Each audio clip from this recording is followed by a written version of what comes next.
I hear from people all the time thinking it's too late for them to start their online course business. If only they would have started earlier, they would have made it big. Yet countless creators are starting today, even here in late 2025, and succeeding when they follow the right plan and the right steps, of course. Thinking it's too late to start is just one of many excuses that I think will just always be around. And today's guest started his online course journey even before I did, over 15 years ago. And even he thought he was too late to the party way back then. And of course, we know that he wasn't, and neither are you. You're listening to the Online Course Show, where we bring you the insights and strategies to build a thriving online course business. I'm Jacques Hopkins, and over the past 12 years, I've built a successful online course business teaching piano that's brought in over $4 million, and I'm here to share the lessons I've learned along the way. Today, we're talking to the one and only Benny Lewis, creator of the brand Fluent in 3 months. All right, I've known about Benny for a very long time, even before I created my own course business, Piano in 21 Days. He's one of those stories that inspired me at the beginning of my journey, and I'm just so honored to have gotten the chance to meet him and chat with him here all these years later. Now, there's so much we cover in this conversation, from positioning to pricing to audience building, and then, of course, the mindset to stand out here in late 2025 and into 2026, even when it feels like the market is crowded. Let's go ahead and dive into that conversation between myself and Benny Lewis. Benny Lewis, welcome to the Online Course Show. Thanks for having me.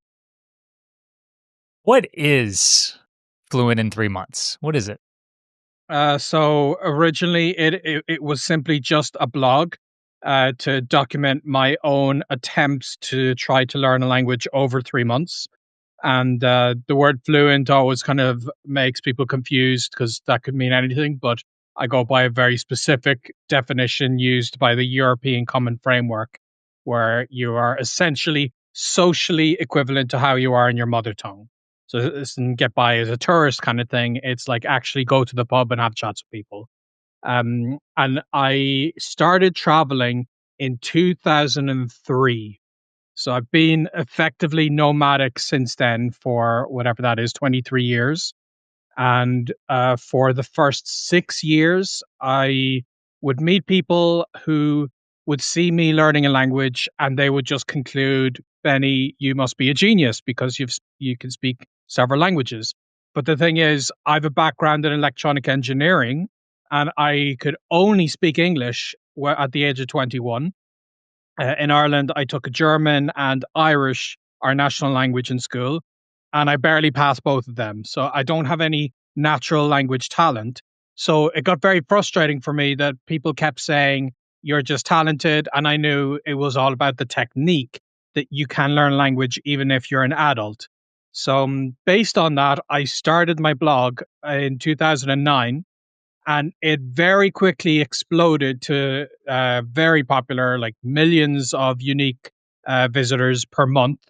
And I didn't really have a plan to turn it into a business until I met Chris Guillebeau, who is a fellow writer and traveler. And he was telling me, Benny, you're crazy to not turn this into a business. Like, you should quit your job. At the time I was working as a translator, and you should make this your full-time business. And he gave me some good tips. So at the time, in 2010, the thing to do if you wanted to sell your ideas online was just to make a very simple PDF ebook and sell that on your website. And that simple one downloadable PDF ebook did so well that I could quit my job and make it a full-time gig from 2010. And ever since then, I have continued my main goal of showcasing my own language learning stories, but making it about trying to inspire other people. And of course, I've had many different kinds of courses over the years that have come and gone, and the style of how I've earned an income from my website has completely transformed because I've been doing that now for 15 years through my website, Fluent in 3 months. I continue to try to live a true travel lifestyle. So everything I own in the world weighs 23 kilograms or 50 pounds. I do not have a base. I am moving very regularly, and I move with my entire podcast recording studio and my sorry, I move with my entire podcast recording studio and any video equipment, and I set myself up wherever I happen to be. I have created content literally on a boat in the middle of the Amazon River, right off the jungle in Brazil.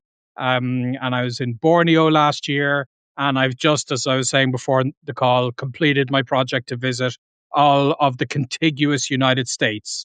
So travel and languages are my passion, and trying to inspire others kind of comes from that and has turned it into a business.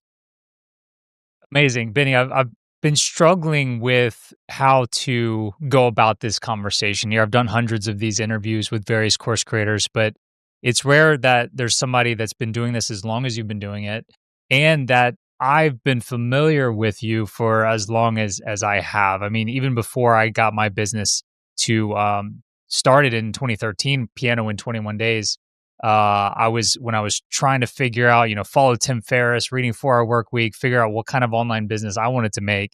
I was reading about your story on Tim Ferriss's blog or something like that.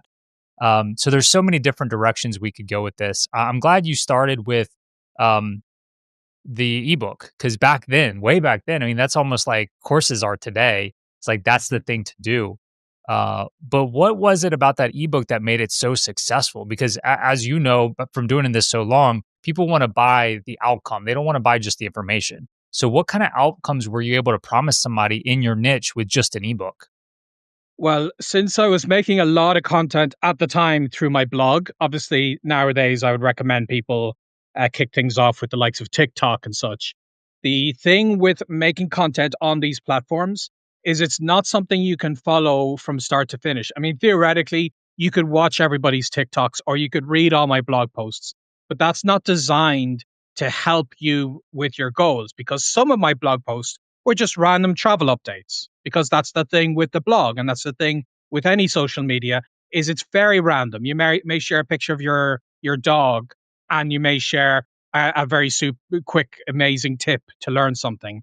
But what people were starving for was a systematic approach to follow my advice because I would say it in the blog posts, but I wouldn't explain it in as great depth because I would just save something else for another blog post. So people really wanted to know, Benny, just tell me what should I do if I want to learn a language like you do?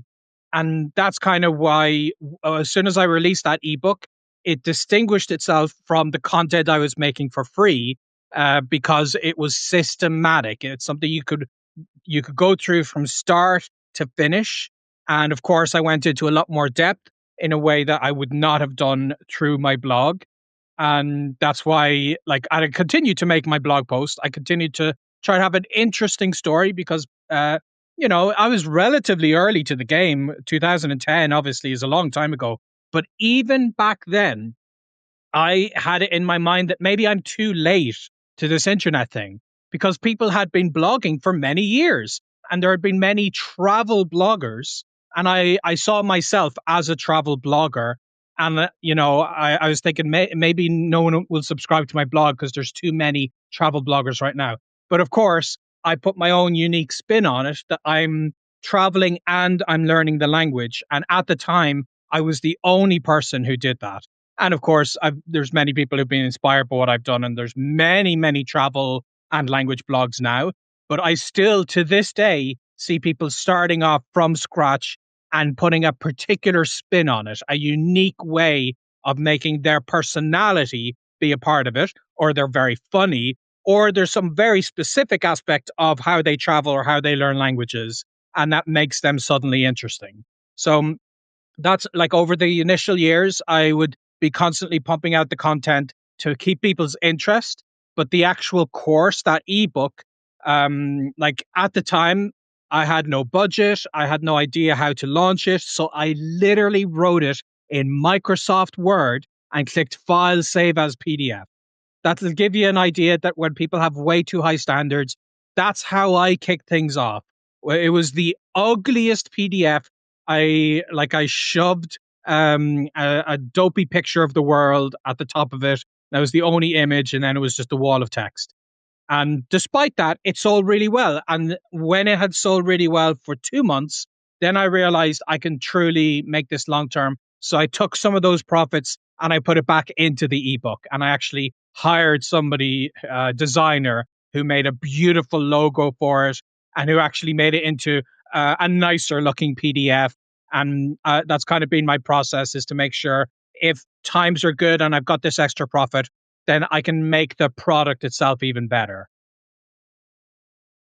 Isn't that so funny that even 15 years ago you were thinking, "Man, I think I'm too late to the game here."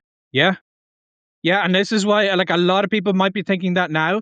And obviously, it goes without saying that I was at a huge advantage, because starting in 2025 is a much bigger challenge compared to starting in 2010, because there was so much less competition.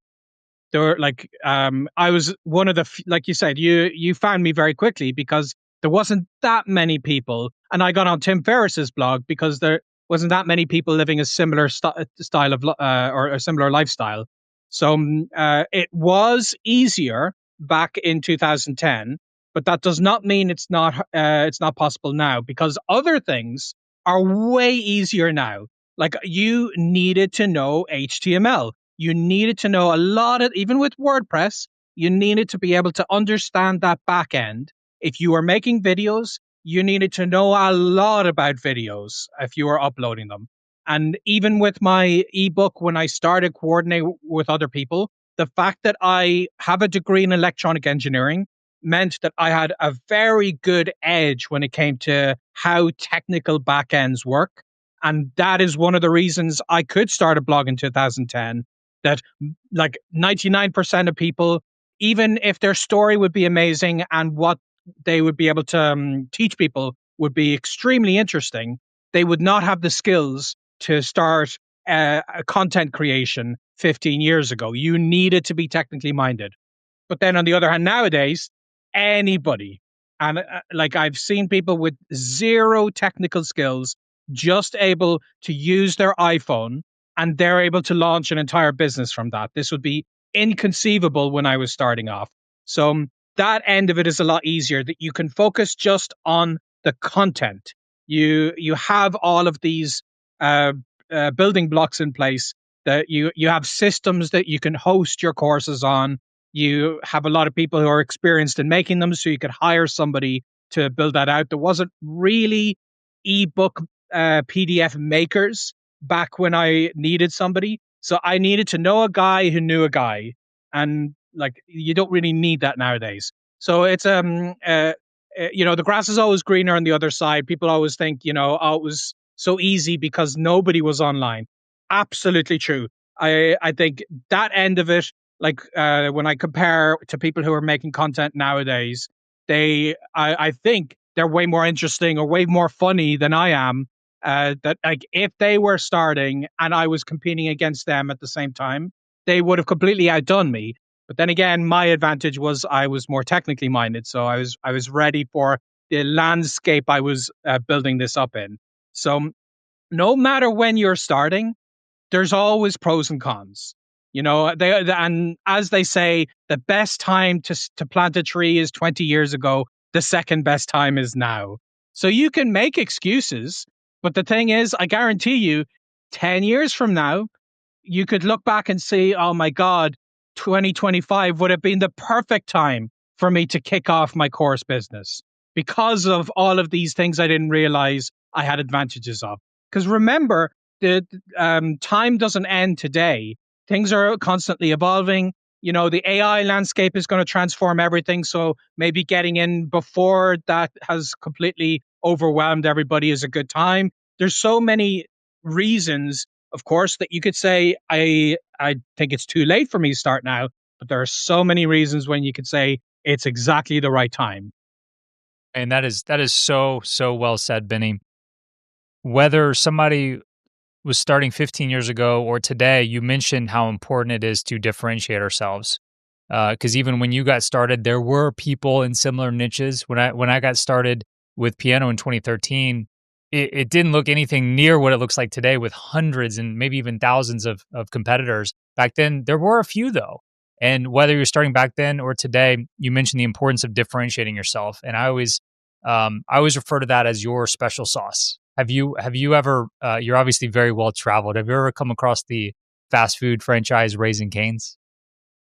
No, what's that? It's a very simple menu. It's the fastest growing fast food chain in the world. They're international now. It actually started in my hometown here in Baton Rouge, Louisiana. Um, I don't know if they're in Austin where you're at right now, but they are. I mean, we went to Hawaii and they were in Hawaii. They're in, like I said, international places. But it's an extremely simple menu. It's basically chicken fingers and French fries, but they have this special sauce. And what I like to say is like you can buy chicken fingers anywhere. We were in this very remote town in France that we go to, and like we went to like a little tiny suburb of this remote town. We're at this little beach, and there's this little beach shack that you go order food and drinks, and like they had chicken fingers. You can buy chicken fingers anywhere. But the reason that Raising Cane's is the fastest growing fast food chain in the world is not because of chicken fingers. It's because of their special sauce. Everybody loves their sauce to dip everything into. And that's what has differentiated them and made them so wildly popular. And it sounds like you completely agree that that's one of the key and maybe even the biggest key for success with something like this with online courses is even in 2025, differentiate yourselves, find your special sauce. How does somebody go about And doing that? sometimes that's a lot easier than people think it is. Like, you do not need to have the personality of the world's best comedian. Sometimes I've literally seen people just have a cute cat in their videos. That is literally the only thing that distinguishes them from anyone else in the world. They have a cute cat, but they market it the right way and everyone wants to see the videos, or they have a catchphrase they say that just kind of scratches that mental itch in people's minds that they feel satisfied when the video ends and they hear that catchphrase. So sometimes it's not that big a thing. It's not that you are the world's most unique snowflake that can only teach this one thing. Sometimes it's just you had a silly idea that really kicked off and just happened to work with a lot of people. Beautiful. So you probably don't know this, but I was an electrical engineer too. Hmm. That's what I did for 8 years before Piano in 21 Days allowed me to quit. So that's part of my special sauce is that I teach, because you mentioned how important that technical background was for you, is that I teach piano like an engineer teaches piano, not a music teacher. So I'm just breaking it down with formulas and not using musical jargon. So that's really helped me. As far as you go, you started to learn languages yourself very quickly for social reasons, I guess. Uh, at any point, did you feel like, okay, maybe I'm just like really, really naturally good at learning languages, and I'm not going to be able to teach others to do it because I'm just kind of special? So going back to the engineering mindset, like the that really influenced me as a language learner, because if you compare an engineer to a scientist, when you're studying science, you have everything that's in idealized situations. Like you can ignore air resistance, you can ignore this, you can ignore that. Whereas an engineer lives in a world with imperfections. So we accept that when we're trying to build something, whether that's building a bridge or building a new chip, we have to accept it is not going to be perfect. We're going to try our best within the realm of the real world we live in to make that work as best as we possibly can.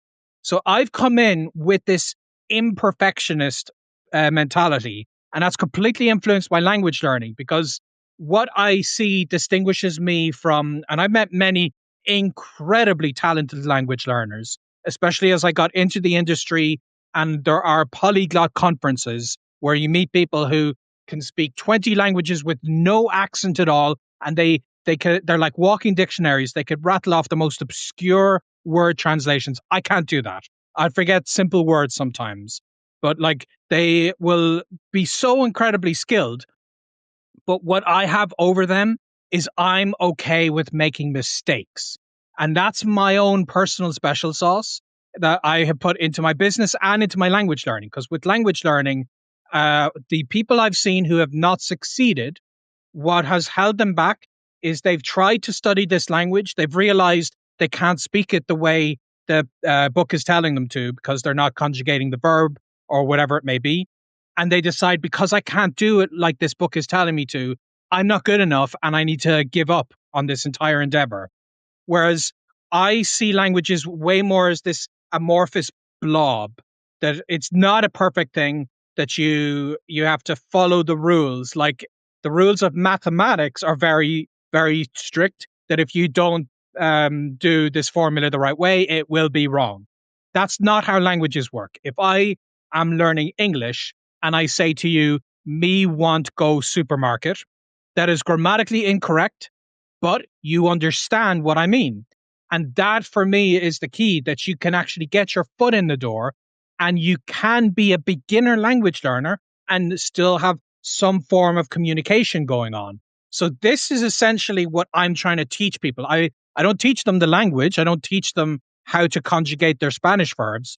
I teach them about this actual real world situation you're going to find yourself in when the opportunity to use the language comes up, and how are you going to work around that given your limitations, and how it's okay to make mistakes. And I actually tell people one of my goals as a language learner is I want to make at least 200 mistakes a day, because that completely flips the entire thing on its head. So when you imagine traditionally, and when I imagined successful language learners before I got into all of this, I just imagined they are a genius. They're someone who can remember a million words and has a perfect accent. And I'm not a genius, therefore I can't be one of a language learner like them. But in the real world, it's way more nebulous when you want to get into language learning, that you can use basic skills to push yourself forward. And then it's just a case of practicing on top of that. And the goal for me as a language learner is to suck a little less every day.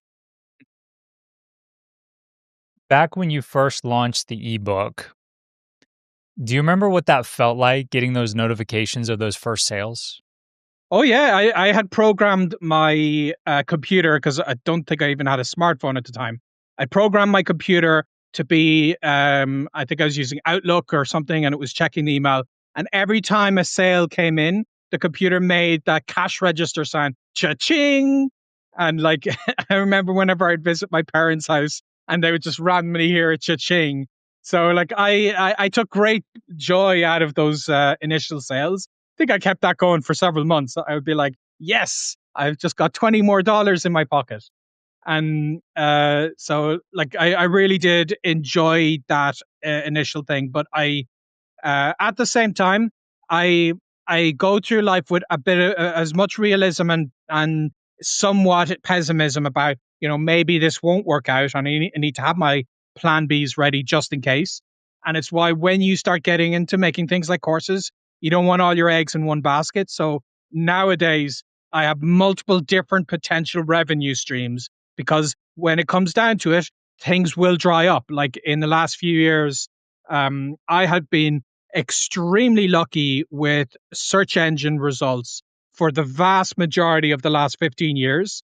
I was getting 2 million unique visitors per month to my website for most of the last 15 years. But the last 3 years, that started to drop down dramatically, because Google's made changes to their algorithm, and because they have their AI snippet that essentially, takes the content. I think a lot of them have just taken my content and I am regurgitated it into the AI snippet, so you don't need to read the blog post. So because of that, my blog traffic has gone down a lot in the last few years. And that's why I make sure I have multiple different ways. So as well as the online courses, you can just barely see them behind me here. I have my book courses. So these are traditionally published books. And the revenue you get on those based on the work you put in is significantly worse than doing it online, where you can just take 98% of every penny that comes your way, and you're just paying the payment processor fee or whatever it may be. But with these books, I get 5% of the price of the book. So you cannot make a living as an author unless you're J.K. Rowling or something. You just cannot, because of the sheer number of books that you need to sell. But I don't need to make a living as an author. I just need that to subsidize my income. So it's one of the different streams that's coming in, so that if things go down because SEO traffic is drying up, that I have all of these other ways I can bounce back on. And it's why, like, as my courses have kind of developed over the years, I've had multiple versions of them that people could potentially buy in case one just doesn't work out. Very interesting. We've talked about your ebook. You just brought up the physical books. We probably before the end of the conversation should talk a little bit about online courses. What are your current offerings? I mean, we could go through the whole history and maybe it comes up, but let's talk about what it looks like today. If somebody wants to be fluent in 3 months, like what how can I do that with you? So our main product now is what I call Bootcamp, and this is a 3 month coaching program. So people join the program and they have weekly calls with either me or one of my other two coaches. And it's a group of many different people. So we have the community based on that. And this is presented through Circle. I'm sure you know about Circle, one of the Sure. ways you can package courses and such. And because my ebooks over the years got less and less interest because, nowadays people don't really want to buy a PDF. What I ended up doing was taking that content and reframing it as aspects of this course.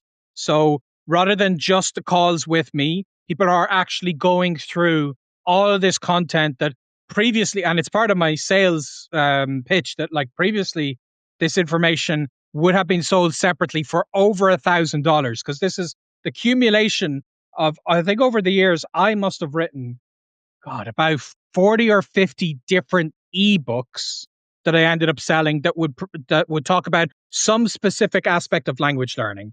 And I don't sell those ebooks anymore because that's just not something people want to buy nowadays. But I repackaged them to be a part of this main bootcamp course. So people can kind of pick and choose which aspect they want to go through. And then once a week, I have a call with them. And our proposition with them is by the end of the 90 days, we guarantee they will have a conversation in their target language or they get their money back. As long as they follow through on all the processes. And we're not guaranteeing they'll be fluent. So we make that very clear that despite the name of the blog, that's based a lot on my own particular projects. One thing I try to remind people is the reason the blog is called that is not because that's a promise I'm making people. It's because one of the differences between what I see as unsuccessful language learners and successful language learners is specificity. A lot of people, when they get into language learning, they just do it as a New Year's resolution. And I'm sure you see this with your piano courses. People are like, I want to learn the piano. And that doesn't really mean anything. You need some kind of a specific thing that you're aiming for, maybe a particular grade that you want in the pianos or a particular piece you would like to play. And it's the same with language learning that you either have no goal or your goal is way too lofty and you want to be equivalent to a native speaker. So I say within a specific time frame, we have our SMART goals, and that's kind of what we're aiming for. So at the end of the 3 months, I guarantee they will be able to have a 15-minute conversation, and we work through people, and it like some of them are just at the beginnings of a conversational level, but after just 3 months, that says a lot because for many people, they've gone decades wishing they could have some kind of conversation. So by us being able to guarantee they will have that first conversation, that means the world to them. And I've tested out a lot of different price points. And in the end, because the kind of people who come to my blog are not necessarily career driven, there are a lot of people do it more for passion or because they have a family background and such. So even though I tested the several grand price point, just did not work with my audience. So it's a $300 product. And given that that's including many hours of coaching calls, I really feel it's a well priced, especially because I've seen other people in the industry who do charge over a grand as soon as there's a Zoom call with people. So I make it extremely cheap, and that way more people can join because one of the benefits of it is the community. So I could probably still make money if I 10x the price, but then I would have way fewer people. And one of the benefits I like to have as a part of it is people are learning with others. They have other people in the community that share story, and there's like because it's Circle, it's a forum based thing that you can say what you did today. You have your daily check-ins. You say where you're struggling, and you see other people say where they're struggling, and that really helps you relate to them, because we want to take language learning off this pedestal that it's just about success after success after success. There's lots of failures, and that's kind of incorporated into Circle. So that's my main offer is Bootcamp. There used to be, we used to have a higher percentage of our income coming from affiliate products. So this would be other people's courses as well as ads on the blog. Because like I said, if you're getting 2 million unique hits a month, then if you put ads on the site, then that turns into a lot of cash that, like, I think we're making 30 grand a month just from those ads. That's not the case nowadays because the traffic's a lot less, but for a long time, ads were our main earner, and our second earner was affiliates. So these would be people who made courses that I wouldn't really feel like making myself, that go really into the specifics of a particular language, whereas I'm trying to help people with the process of language learning. So when it comes to specific language courses, we send people off to those. We'll get our 50% for the referral. And that was a very big part of our earners, or our income. But now in the last couple of years, it's switched back to, so I kind of went through the wave where in the first couple of years, it was just my own product. And then for a big chunk of 10 years, it was other products and affiliate stuff, as well as my own. But my own would have only been 20% of my income during the peak of my blog success.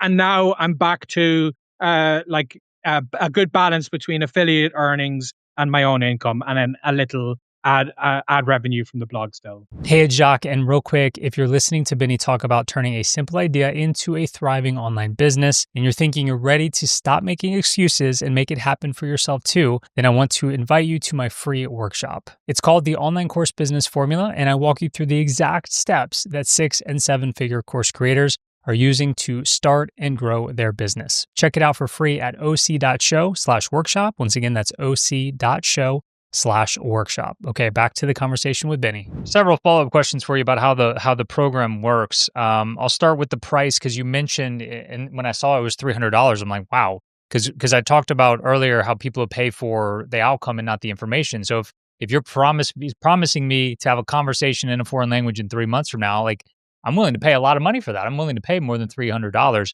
But you've tried I think you said multi-$1,000 price tag. When you say that didn't work, is it people didn't sign up? They did sign up, and for some reason it didn't work. What do you mean by it didn't work? So we had people sign up, but because that was its own community, the community aspect was completely gone from it. And I think that is one of the benefits that I can give the most, is helping people learn with others. And whenever I'm learning a language, I try to have my own mini community. So as far as like making money, it is a good direction to go in, but that's never been my bottom line. Like at the end of the day, like I said, everything I own in the world weighs 50 pounds. If this was about the money for me, I'd be buying a mansion and all that stuff. So like I live a very simple life. I live in huts. Sometimes I'm sleeping in a hammock on a boat. That's the lifestyle I'm happy with. So I don't need to make the revenue explode. I want to make a product that I'm proud of. And I could be absolutely proud of a product that's 5 grand. But the problem is, I think at that stage, they may as well just hire me as their own coach and just pay my private coaching rate. And like I've just told people, like when they say they want me to help them, I say, well, we have our coaching program, but because they're all group calls, you're probably better just hiring me, and that way you don't have to pay upfront several grand. You can just, as you need it, pay me a couple of $100 for my time, and I will pop in and help you see your biggest pain points, solve them, and then you go off for a month or so, and then you come back to me. So I kind of prefer to do that with my one-on-one coaching. I feel like when people have the money, it's a better use of their money. I think if I ever had an idea that I feel would be worth several grand, I might go with that. But up to now, I don't feel like I would package something, because I've never had the mindset of appealing to the to the business mindset when it comes to language learning. Like I think if I pivoted in that direction, I could absolutely make products that are 5 grand and such. And as you know, when you're pitching to people who want to be, they want to buy a product that's going to help them make money, like a product about making courses, that's a very different space where you can charge more money because they will spend lots of money, but they're going to get so much money back in return. But in my case, because my passion is I want to help people who want to learn a language because they want to live the culture, that's not necessarily the same audience who's going to have 5 grand they can drop on something. So typically, a lot of them are more budget minded, which is fine because as long as I have the numbers for it, it serves my purpose that I'm covering all my expenses and such. So I think over the last 15 years, um, there are many people who've looked at my business and they've been like, Benny, you are crazy for how much money you're leaving on the table. And I absolutely could have turned Fluent in 3 months into a huge money making machine. I have a very recognizable brand. I had significant traffic and all of these things. But that's not what I care about. So I'm much happier just making a business that works and seeing how it can help as many people as possible. So, if I went the business direction, I could absolutely, people who need to learn a language because their company is hiring them to move to a new country. I think that is a niche that I could absolutely appeal to sell products that are several grand worth. But that's just not my lifestyle. I haven't done that myself. So I wouldn't have the passion to make that kind of a product. Amazing. I love that so much. Now, continuing talking about the program itself, let me tee you up with a couple of questions here. Do you cap the amount of seats in the boot camp? And then secondly, how does it work from a language perspective? Are you like, do you have the French boot camp and the Spanish boot camp, or is everybody together and you're more teaching them how to learn and they've got to go after the individual language separately? So rather than capping the number of people, we cap the time periods because the whole thing has to be about community. You can't join bootcamp anytime because then you're not going to be necessarily learning alongside a lot of other people who happen to join on the second Tuesday of October. So you can sign up at any time and you can get the prerequisite like all those ebook that I mentioned, and you can start to join our calls. But the actual day one of your 90-day project will only begin at the start of the month. So it's beginning for everybody. Everyone is on that same time scale, and then it rolls every month like that. So we only cap the time frame. We don't cap the number of people. I think if we ever got successful enough that we had like hundreds and hundreds of people, I would consider that. But we've always had the right number of people that I don't need to worry about capping that. But I'm very happy I capped the time frames because that keeps it more as a kind of a group project where we all have the same day 90 um, coming along. And what was your other question? Well, let me follow up on that because I'm looking at your website. The next boot camp starts in a week from now. But what you're saying is you're starting a new one every month, even though it's a 90-day program. Am I hearing that right? Yeah, so if you sign up today, you will still have access to our back end that includes all of the things you need to be able to do and kind of preps you and teaches you our learning philosophy. But the actual community aspect of learning with others won't start until the date that it says. And so if I were to sign up for the one starting November 3rd and then another one starts in December, would those people starting in December be added to my cohort at all, or is this completely separate? We do have the waves, so they're not necessarily part of your cohort, but they are able to join the calls with you, and they're all part of the same forum, so people can interact with one another and they can have conversations about their language projects. But we are glad we I did have for a time test out that people could join whenever, but it was just a nightmare because like you for this sense of achievement that we're trying to go for, you need to have this day 90 that you're working towards. Needs to be, a flag in the sand or whatever it is. And it helps a lot if you're sharing that with other people. So at any given time, 1/3 of everyone in bootcamp has the same end goal. So even though the other two thirds maybe a month earlier or a month later than you, you can still have great conversations with them. But there's that kind of mini community that you're working alongside that's going to have the same end date as you. And we feel that really helps with the vibe that we're trying to build. Oh, yeah. And your other question is about like if we do specific language sub communities. And it depends. We'll do a survey as people are starting off to figure out what language they're learning. If enough people are learning one specific language, we invite them to join a sub group within the forum, and they can have weekly calls where they try to speak French or whatever it may be between one another. So we will try to coordinate that.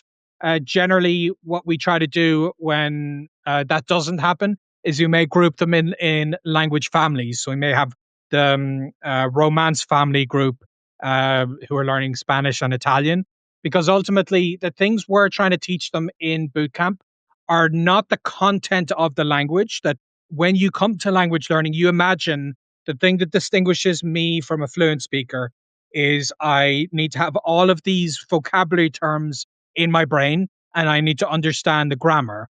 And uh, that is an aspect of it, but there's so many other parts of language learning, which is what we focus on, is getting the confidence to actually speak the language, figuring out which resources you're going to use. When you do have a language teacher, we do recommend people outside of our course hire their own language teacher, and of course, we tell them where to go. We tell them how to pick the right teacher and all the things to do to prepare. Like I tell people maybe hire 2 or 3 teachers, and here's how to find out which teacher is going to work for you, and just ditch the other teachers, because that's another problem people have is they start language learning, they hire a teacher, and it's just a bad teacher, and that kind of dictates that they're not even going to learn the language. So all of those aspects are language agnostic. So we don't people who are learning Spanish can still get a lot of inspiration from the people who are learning Chinese, because the kind of things you're sharing each day is, today I remembered that word for the first time, and a Chinese learner is going to be able to give you kudos for that just as much as a French learner or an Italian learner. But when there's enough people, we will put them into groups where they can have calls with one another. It's not necessarily an important aspect of the actual boot camp, but it's there if there's enough people.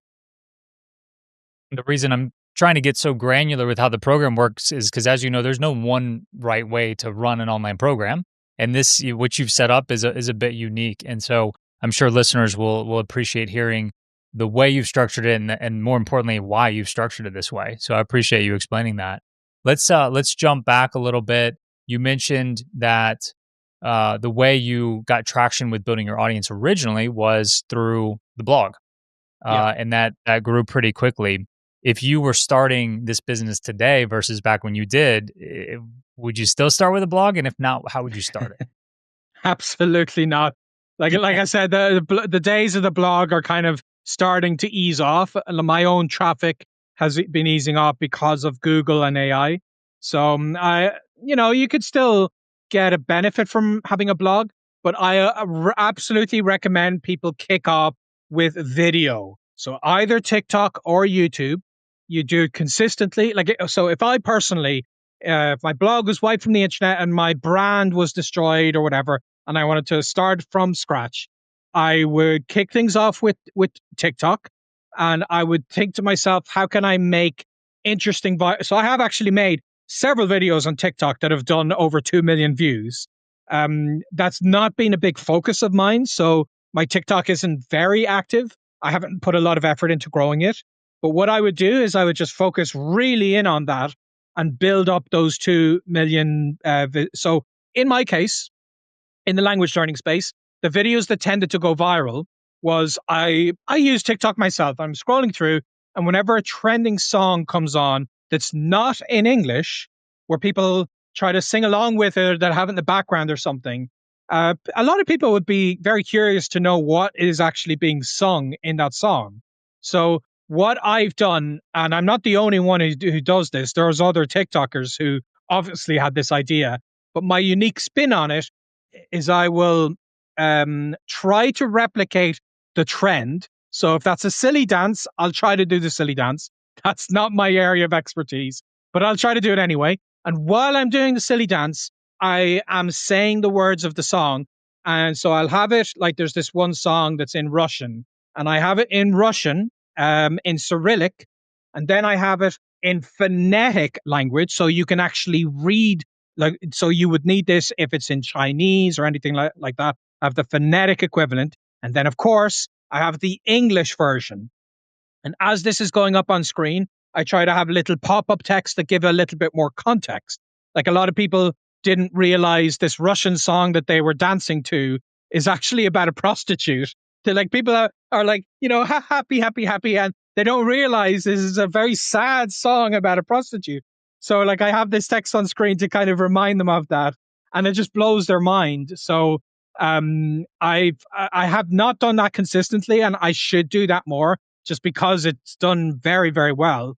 Another type of video I've done that has very consistently gone viral, in my space, that's not my space, in the space I work in, that is somewhat beneficial, is if you happen to speak a language from a country that you don't look like those people. I'm a white Irish guy, so I do not look like an Indonesian. So while I was in Indonesia this year, I took one of my favorite songs and I sang along to it. And because of my technical background, I know how to do very specialized video editing, including After Effects. So I actually took the official music video and I put myself dancing with this famous pop star, and like looking like we're both flirting because I'm in the video. And I did it pretty seamlessly. Like, this is not the crappy little kind of shove yourself using TikTok's basic green screen option. Like, I adjusted the lighting and just a lot of different things in the back end. I even put a fake shadow in front of my green screen because that would reflect what was happening in the original video. So I went way, way overboard in trying to make this authentic. And that's not why it went viral, because a lot of people, they don't actually care about that stuff. You can make a really bad quality TikTok. I just happen to like that stuff. The reason it went viral is because what the hell is a white guy doing singing this popular Indonesian song? And that's happened to me in the likes of Brazil and in Argentina and Chile. Is I've said I'm a guy from Ireland, and here's me trying to sing one of your famous songs, and it went viral. And then because that is language related, it kind of begs the question, like, how did you learn this language? Like with Indonesian, how did an Irish guy learn Indonesian? So, of course, there's links in bios, and I can answer people's comments. I can mention, I have a website, you can check it out. And obviously, you don't want to be over pitchy. You don't want to kind of immediately say, buy Bootcamp. That'll solve all your problems in life. I try to ease them in. So maybe you have a special TikTok specific landing page on not necessarily your sales page, but on a web page, a TikTok specific landing page that really caters to that short attention span, that you may want to potentially recommend other videos to them, and then kind of a quick hint of your product and then link to your product from there. Because I think if you just link to a sales page on TikTok, it's not going to work, because that's not, if you use TikTok, you're not in the mindset of I'm ready to buy a product. So it's a lot easier on a computer, because you're not lying flat on your bed kind of swiping like this. You're on your computer. It's a different mindset that you are potentially able to click and buy a product.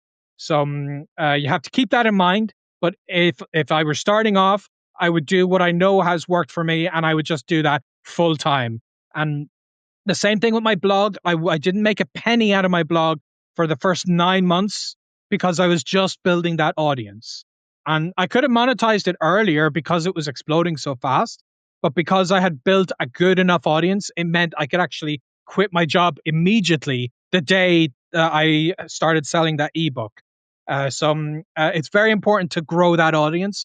The course, obviously, the quality of the course is super important. But if you don't have an audience to go to the course, then no one's going to buy it. So sometimes you need to have as much effort into that free content as you're putting into the actual product that you're selling.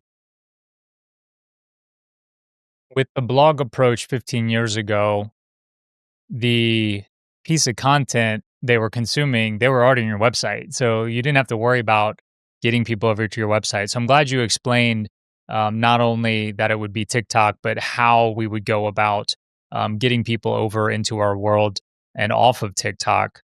But of all the options, why is TikTok your choice? Why not Instagram? Why not YouTube or something else? Why TikTok? So I've had a lot of success on YouTube. I've got lots of subscribers there. But the catch with YouTube is it's so much harder nowadays to build an audience on YouTube. I feel it's still possible, but I think like the easiest way to build that audience is TikTok, just because the way the TikTok algorithm works is it's a lot more generous to newer creators. And if you have one really good idea, it is possible millions of people could see that. On YouTube, it's still way more about this about catering to searches. And YouTube has their kind of discovery algorithm. They're trying to introduce newer creators into people's homepage, but it is so much more of a long-term strategy to build on YouTube. Absolutely, you can do it, but it's not the kind of thing that you can be guaranteed. I've seen people who have been posting on YouTube for 10 years and nothing has come of it because they just haven't gained that traction. And I've got lots of followers on YouTube. I've loads of subscribers, and yet when I post some videos, they just don't get the views, despite the fact that like I'm thinking I should have at least 100,000 views on this based on the number of subscribers I have. You of course have the same problem on TikTok. So on TikTok, your follower account is meaningless. So when you're posting on TikTok, the goal is not to have a million followers, because you can have a million followers and your videos are still not going to get the views. The goal is more to understand the algorithm and produce the kind of videos that will get the views that may potentially lead to people checking out your stuff. So you can have a strategy on YouTube, you can have a strategy on Instagram. I just don't feel they're very effective to people who are building from the ground up, who want to see results as soon as possible. It's a way more of a long term strategy, and unfortunately, that long term strategy is going to completely change every few months, because Instagram's algorithm is going to change and YouTube's algorithm is going to change. So at least with TikTok, TikTok is going to be completely unrecognizable within even a few months from now. You know, there's so many things that are happening behind the scenes. So you're kind of shielded from that if you're potentially working on, going viral in the short term. You can build a community based on that. Whereas with YouTube and Instagram, I'm way more skeptical about these platforms. I feel like the kind of content that they push is not very good for people who are just starting off. Like obviously you can build fantastic followings on those platforms, but the strategy just doesn't really work with what I see for someone who wants to start off and see results sooner rather than later. Continuing with the advice for new people, let's say they take your advice, they get started on TikTok, they start to build an audience. Great. When it comes time to monetize it, let's say we want, the goal is to put together a course. How do we make sure we're building a product that people are actually going to buy? So you have to see how well it aligns with your content, because like I said, you could have the cutest cat in the world and get millions of videos on that. But if you're selling a product on how to play the piano, then no one's going to buy that because of your cat videos. So it needs to be integrated into your content in some way that makes people think, as they're watching the video, it makes them think, I wish I could be like this guy.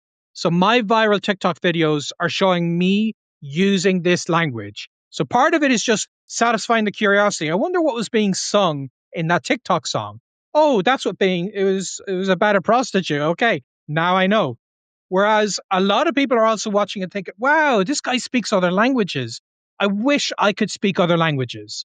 And when what I'm leading them to is kind of satisfying that itch of being like, here's how you speak other languages. So, if you were doing TikToks about playing the piano, you would play a super impressive piece, but you would also then say, here's how you can do it, and incorporate into it, like you want to distance yourself from the genius conclusion that like this guy can do it because he's a genius. So in your case, if you played a really impressive piano piece, you don't want by the end of the video people to think he can only do that because his great great grandfather was Bach or something like that. Like clearly, it's just built into his genes. I could never do this.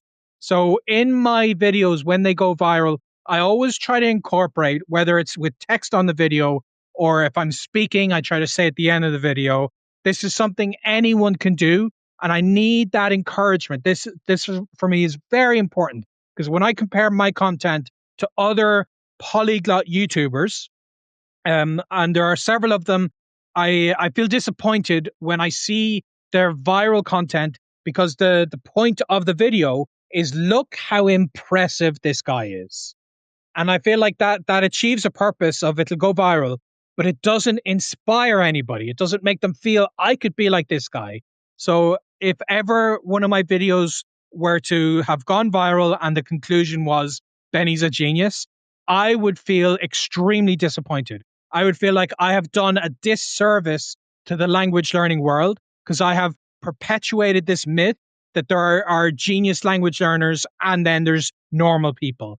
And I don't want that. I want people to feel inspired. So always when you're making content, it is very tricky because there's a fine line of making something that may potentially go viral and making something that could be inspirational.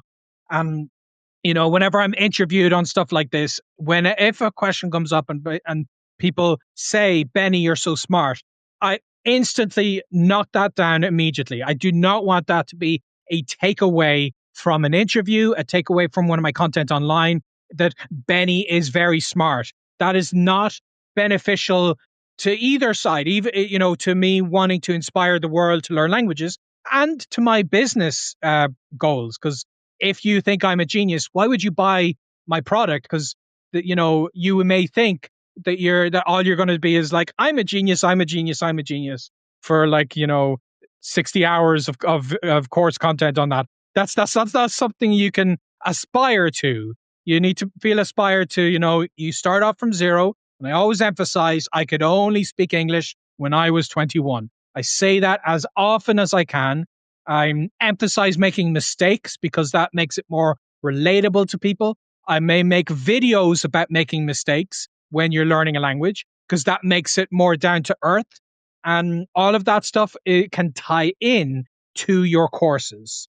So it's always keeping that in mind that like what is an aspect of learning, whatever someone is trying to teach, what is an aspect of that? How can I make that aspect into the content that I may want to go viral? Benny, what's next for Fluent in 3 months? What are the next 10, 20, 30 years look like? You think you'll just be doing these boot camps forever, or you got some big plans on the horizon? Oh no, I don't necessarily have big plans. So for me, because I think about business and money, maybe quite differently to a lot of course creators. Because for me, I don't necessarily want to have the most money I can possibly have, so I can have this very comfortable lifestyle. I've been very focused in recent years on minimizing every expense that I have in the world. So I used to have the best Shure microphone and the most amazing camera and all these things. And I've gotten it all down, especially nowadays. You can simplify a lot with your technology and still make very high quality results. So I just want to have a lifestyle that is as affordable as possible. So that way I'm protected because, especially as I saw, you can't rely on anything. Like I had 15 years of 2 million unique visitors a month to my blog. That is not something that could happen for the next 50 years because that's not how the internet works. The internet evolves. So I want to make my entire system future proof. One way is make the most money possible and just kind of bank on that. The other way is to make everything about your business as affordable as possible. So I did for a time. Things got a little out of control in terms of how I was hiring. I had at one point 12 full-time workers for Fluent in 3 months. And we were making a lot of money at the time, so I could afford it. But in retrospect, I did not need that amount of people, and I could have actually saved a lot of the money that we were earning. So I think I'm going to keep that in mind as I move forward. And in terms of actual content that I'm making, I'm not really sure. I'm going to see how things develop. Like if we have enough people in bootcamp, I want to keep that going indefinitely. But eventually, someday will happen where we might not have enough people where the community is as effective as I want it to be, like it is currently. So I might have to think in different directions. This is why I say I diversify my income. So I'm always thinking of potentially I might have another book I'm going to publish, and that's when you're publishing books in terms of revenue. It's not necessarily about a big burst of long term revenue. It may only be something like 10 grand a year long term, and maybe up front you may get a really good 50 or so grand advance from the book publisher. So that's one thing you can do. I would like to expand on my private coaching. So I think I might link to that a bit more in my future TikToks. I do definitely want to get back into making more video content. I got very sparse on my videos for the last 4 or 5 years. So I really want to push that. I'll start making YouTube videos again, but I'm not optimistic about the YouTube videos necessarily getting millions of views. They're just ways I want to present ideas that work really well on YouTube. But ultimately, I think if I'm going to get the views for those videos, I need to, after I've made this really high quality video, repackage parts of it as TikToks or as reels on Instagram or as shorts elsewhere on YouTube, and then send people to that YouTube video, because there's a lot of things I want to talk about in terms of not just language learning, but simplified long-term travel, because obviously that's a big aspect of my life, and I would like to talk about that more. And I might eventually make courses based on travel, but I wouldn't necessarily pin my hopes on that, because that kind of niche is very much overdone by a lot of people, and it's a lot harder to have a unique spin on it, especially nowadays in the influencer economy. A lot of influencers travel and they make content about that, and that's kind of how they turn it into a business. So with that in mind, it's a bit too competitive for me to consider pivoting in that direction. Whereas you'd still, to this day, even though I've been doing this for 15 years, there aren't that many language learning influencers. It's not as competitive a market. So there's still so much potential to reach people and to inspire people that way.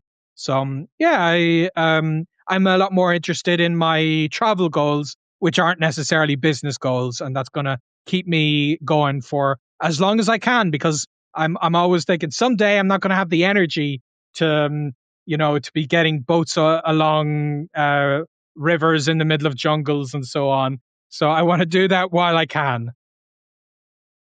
Well, Benny, you've been on the short list of people that I've just always wanted to have on the podcast. So it's been a pleasure and an honor, and it certainly didn't disappoint.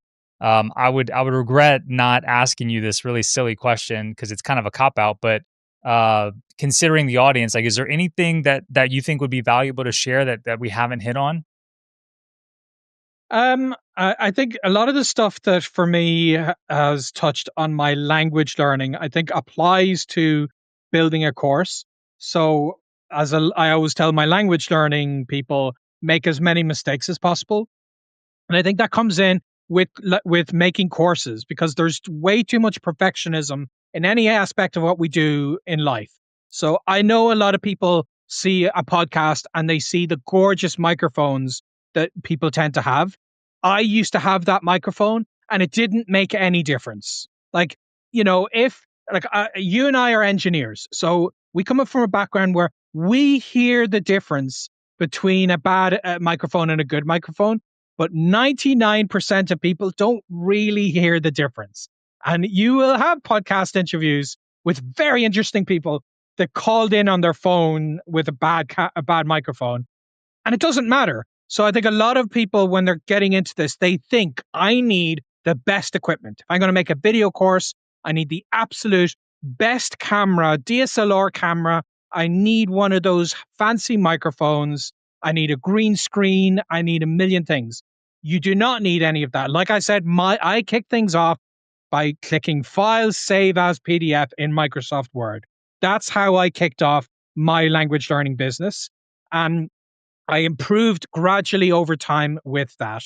So that's what I would say is a kind of a final point, is to give it a go, try to make something that just works, see if it gets any kind of traction, and then you can put more effort into it. You can maybe invest more into the equipment if necessary, but just get started, especially nowadays that most people making any kind of content online are just using their phones. So why shouldn't you? And where should someone go to learn more about you and from you? So I'm all over the place, but the easiest is probably bennylewis.com. That gives my entire flight itinerary, including a gorgeous map of everywhere I've ever been in the world. And you can hire me for private consultation. I market Bootcamp way more to people who are budget minded. So people are welcome to do that. If you go to fluent3months.com, you'll find Bootcamp there. But if somebody wants kind of private consultation, whether it's for language learning or for follow-up questions to course creation and such, then on bennylewis.com, you'll find my consultation calls. And I have my own podcast, the Language and Travel Hacking Podcast, where I'll give updates on both things, because like I said, I'm passionate about both. They're intimately linked for me. I learn languages so that I can travel. So I have a weekly podcast on that I think, based on the place people are at now, if they're listening to a podcast, it's a lot harder to get people to then go off and click a blog and to go and hire someone as a consultation. Yeah. It's a lot easier in the interface you are now to just search for language and travel hacking, and you'll find my podcast. Amazing. I was only half paying attention because I'm just playing with your little globe that you have on bennylewis.com with the places you've been and where you're located now and all that. That is super, super cool. So definitely recommend people go to bennylewis.com and check that out. But obviously the podcast too. Like I think I heard you say, people are already listening to a podcast, so it's easier to jump over to a podcast. Amazing. Well, Benny, it's been a pleasure. And in true to fashion, bennylewis.com, you'll notice in the top right, has flags. You can read it in a bunch of different languages, including small languages like Irish from Ireland and Esperanto. So I make sure it's open to lots of different people. Amazing. It's been a absolute pleasure. Thank you, Benny. Thanks so much for having me.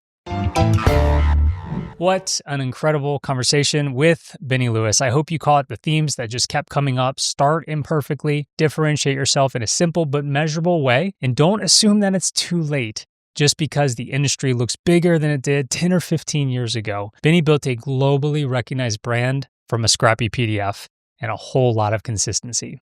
All right, for the show notes and links from today's episode, you'll find those at oc.show/272. And if this episode inspired you to take action on your own course idea, make sure you join my free workshop at oc.show/workshop. That's the online course business formula workshop that I told you about earlier. So thanks again for listening, and don't forget to take action on what you've heard here today. I'm rooting for you.